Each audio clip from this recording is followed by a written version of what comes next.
الموضوع اللي بدي احكي لكم عنه اليوم يا جماعه هو نوعا ما غريب، بس صراحه كثير مستفز. تخيلوا انه حدا يجي ينصحكم بالصلاه او ينصحكم بإشي منيح او يحكي لكم انه الإشي اللي بتعملوه كثير غلط وكثير حرام، وانتوا تقعدوا تجادلوا فيه وتحسسوه انه هو اللي بيعمل إشي غلط. وهذا هو تحديدا اللي بصير مع الشيخ عمر الكردي باللايفات اللي بيعملها على التيك توك. فيا جماعه بفيديو اليوم بدي احكي عن هذا الموضوع، وراح افرجيكم اشياء راح تحكوا احا معقول في بني ادمين زي هيك. برضه بدي احكي لكم اني عامل سلسله على الانستغرام، وبسبب هاي السلسله بدي اوزع شاورما على المتابعين، فاذا حابب تاكل شاورما تابعني على الانستغرام وخليك مركز بالستوري. للناس اللي ما بتعرف مين عمر الكردي، هو شيخ عامل صفحه على تيك توك بيطلع جست مع الناس وبسالهم عن الصلاه، او اذا كانوا يعملوا اشي غلط مثلا مشغلين اغاني، لابسين سلاسل، لابسين اساور، بحكي لهم انه هذا الاشي حرام. ما شاء الله عليه، وعن جد يا ريت كل التيك توكر يكونوا زي الشيخ عمر الكردي. بس اللي لاحظته من اكثر فيديو شفته عنده انه بيطلع مع بعض مشاهير التيك توك وبسالهم عن الصلاه او بسالهم عن اشي حرام بيعملوه، بجادلوه باسلوب كثير وقح وبحسسوه انه هو اللي بيعمل اشي غلط مش هم. تعالوا افرجيكم مثال عن الاشياء اللي بيعملها الشيخ عمر الكردي وبعدها بنحكي اكثر عن الموضوع. اكيد لا، يعني مش عاجباني بس يعني كفو. فاهم. يعني هو حلال ولا حرام؟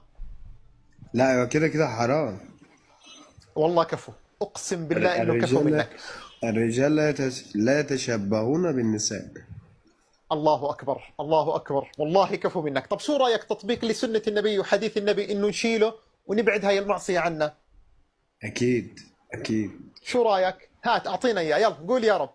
لا هي والله كفو، اقسم بالله كفو منك، والله كفو منك. اسال الله ان يدخلك الجنه من غير حساب ولا سابق عذاب. شايفين يا جماعه الشاب لابس سنسال، والدين بيحكي انه هاي الاكسسوارات هي للنساء، فانت لما تكون لابسها فعليا انت بتتشبه في النساء، فهذا الاشي حرام. كثير بحب هذا الشيخ وكثير بحب الاشياء اللي بيعملها، وخصوصا انه ما بيطلع جولات في الجست اللي بيعمله، بس انه اللهم بنصحه او بيساله عن الصلاه وخلص بضل طالع. لا هو مستني اسد ولا دولفين ولا مستني يحكم حدا ولا حدا يحكمه، الزلمه داخل بس عشان ينصح ويطلع. برضه الاشي اللي حبيته كثير انه ما شاء الله عليه اقبال كثير، والناس صارت تحبه اكثر، وبرضه صار يوعي الناس على اشياء كثير غلط. واحنا كمسلمين المفروض ندعم هذا الانسان كونه بقدم اشي منيح للدين وبوعي الناس على الاشياء الغلط اللي بيعملوها. في ناس كثير حكى معهم بموضوع الصلاه كانوا يقطعوا او ما كانوا يصلوا اصلا، وفعليا التزموا. ما بعرف اذا التزموا بعد اللايف ولا لا، بس انهم اقتنعوا بكلامه. بس في كميه اكبر صارت تستهزئ فيه وتحكي كلام مش منطقي، ونسبه كبيره منهم مشاهير. متخيلين المشاهير اللي هم المفروض يكونوا قدوه للمتابعين قاعدين بيخبصوا بيجيبوا ام العيد. تعالوا افرجيكم اشياء راح تحسسكم انه احنا عايشين في الدارك ويب مش في كوكب الارض. برشلونه عندك شعار برشلونه فيه علامه الصليب، وهذا انت بتعرف انه ما يجوز، فشو رايك؟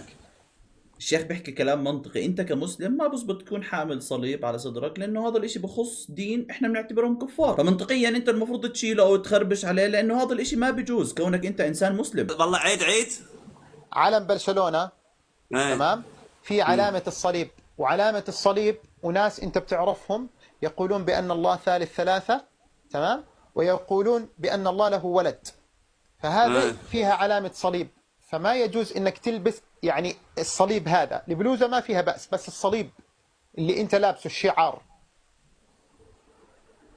لو يحطون هبل هنا بعد شعار برشلونه هم ابقى لابس برشلونه. لو يحطون هبل هنا يعني يخلونه يعني شعار برشلونه هم ابقى لبسه.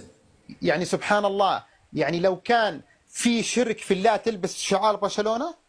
لا هبل هنا يحطونه بشعار برشلونه هم لبسه هبل. كفر واشرك بالله بس عشان يناصر برشلونة اللي هم اصلا مش دارين عنه، بس عشان يناصر نادي كرة قدم وهو بحبه. كفر واشرك بالله. ما بعرف شو بصير في الناس، والله صاروا كثير يفضلوا حياة الدنيا على الحياة الاخرة. هاد جواب لانسان غير عاقل، هاد جواب ضفدع. يعني اتوقعش الضفدع حيجاوب، لو جبنا ضفدع حيجاوب نفس الاجابة. اللي يجيبونه هنا يحطونه كان شعار برشلونه هم لبسه.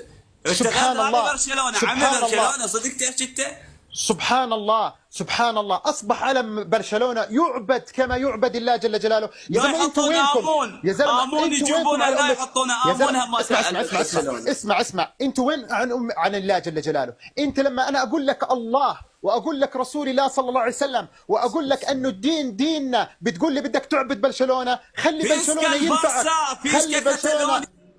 خلي برشلونه ينفعك، وان شاء الله تحشر مع هؤلاء، وان شاء الله تدخل النار معهم باذن الله. حسبي الله ونعم الوكيل. بس يعني انتم متخيلين قدام الناس يعني لو في اطفال بيحبوا هذا البني ادم اللي هو تابع برشلونه حيصيروا يعملوا زيه، حيصيروا يقتدوا فيه. تخيلوا لو وين التفاهه، فضل برشلونه على ربنا سبحانه وتعالى والنبي محمد عليه الصلاه والسلام بس عشان يشجع نادي لا بيقدم ولا بيأخر. والمصيبه انه هم اصلا كفار، هم ضدنا، هم ما بيدعمونا، هم لو يشوفونا بأسوأ حالاتنا هيدعسوا علينا بزياده. بس فيسكا برشا عشان يجيب له شويه لايكات، فيسكا برشا يا اخي على قولة الشيخ الله يحشرك معهم. والمصيبه الاكبر بالموضوع انه هذا اللي قاعد بتجادل هو اصلا مشهور على تيك توك. ما حطلع اسمك لانه صراحه في قناتي بطلعش كنادر، بس عنده تقريبا 320 الف متابع. كل فيديوهاته بالصفحه عباره عن شعار برشلونه وحاطط صليب وعادي بيفتخر في الموضوع وكثير مستهونه، يعني انه الاشي كثير عادي. على كل حال زي ما قال لك الشيخ الهي تنحشر معاهم وان شاء الله اشوفك انت وياهم بنفس الزاويه. انا دائما يعني انا اتوضا بس اقول يا علي وخلاص صلاتي واصله. يعني أنت شيعي وتقول يا علي؟ اكيد. طب ربنا قال في القرآن وإذا سألك عبادي عني فإني قريب. طب ليش ربنا ما قال يا علي؟ هو الوسيط بين الجنه والنار. سؤال الله في القرآن، سؤالي واضح، هذا سؤالي واضح، سؤالي واضح من القرآن. اسمع سؤالي واضح من القرآن. قال الله تعالى وإذا سألك عبادي عني فإني قريب. ليش ربنا ما قال بدل ما تقول قريب ليش ما ربنا قال يا علي؟ طب ربنا ليش قال أنا قريب؟ ليش ما قال يا علي؟ فهمني هاي الآية.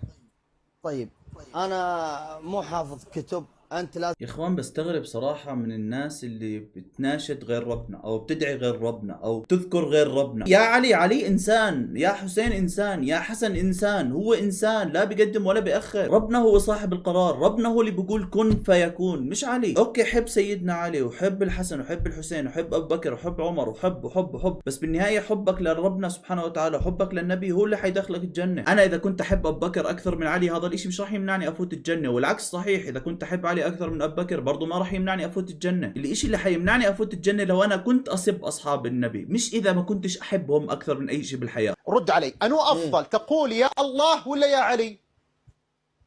الاثنين.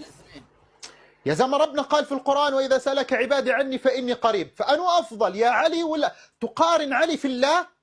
تحط علي في ربنا؟ فيا جماعه النداء بغير الله هو شرك بالله، انت بتستغيث بغير الله. لما اقول يا رب ارزقني، مش يا علي ارزقني، مش يا حسن ارزقني، مش يا حسين ارزقني، ربنا هو صاحب القرار. كما قلت قبل شوي ربنا اللي بيقول كن فيكون، ربنا هو الرزاق، ربنا هو الرحمن الرحيم الشافي المعافي، ربنا هو اللي بغير حالك مش اي حدا ثاني. كل اللي بتناشد فيهم هم بشر وبالنهايه ماتوا واندفنوا زينا زيهم نفس حالنا. بسم الله الرحمن الرحيم ان الله لا يغفر ان يشرك به ويغفر ما دون ذلك. يعني ربنا بيغفر كل الذنوب الا انه انت تشرك به، ولما تنادي باسم غير الله فانت الان مشرك. فيا جماعه ديروا بالكم، والله هذا الاشي كثير مصيبه والناس مش واعيه عليه. وبياك في مجال نسالك سؤال باذن الله؟ اسال شيخ دلل. الله يزيد فضلك، شكرا لك. سؤالنا باذن الله كيف حالك مع الصلاه؟ والله حاليا تارك شيخ. طب شوف ليش تضحك؟ ليش تضحك؟ عم يسالني مو بيضحكوا. لا يا الله يا اخوان قديش انتم ماخذين الدنيا اشي انه انت عايش فيها للابد، تارك الصلاة واللي جنبه بيضحك. انا مش انه بحسسك انه انا احسن منك، بس لا تستهون بانك تترك الصلاة، هي عمود الدين، هي الصلة بينك وبين ربك، فهي اذا مش موجودة بطلت سائر الاعمال. لا تاخذ الموضوع باستهزاء، لا تحسس حالك انه انت عامل اشي اسطوري ما حدا غيرك بيقدر يعمله. حبيب الروح هو الولد. طب بدي اسالك سؤال، لو جاء عليك ملك الموت، لو جاء عليك ملك الموت وانت مشغل غناء شو راح؟ يا الله يا الله،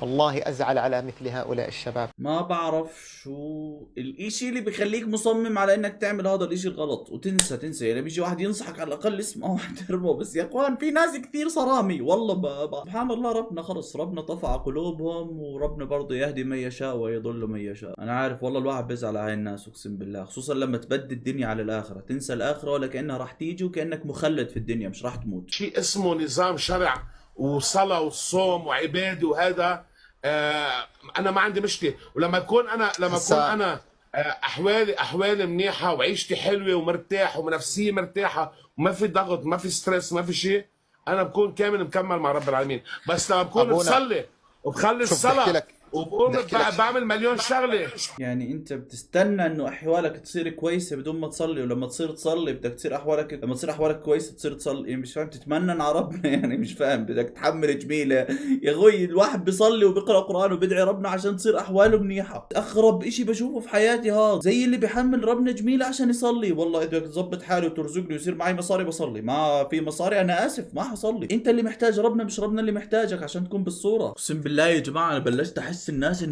انهبلت كثير مش شوي. اوكي يا جماعه اتوقع انه لحد هون بكفي، بس حبيت اني افرجيكم الناس لاي مرحله واصلين من الجهل. اذا في عندكم مواضيع او اقتراحات حابين اني احكي عنها اكتبوا لي بالتعليقات، وبشوفكم بالفيديو الجاي. سلام.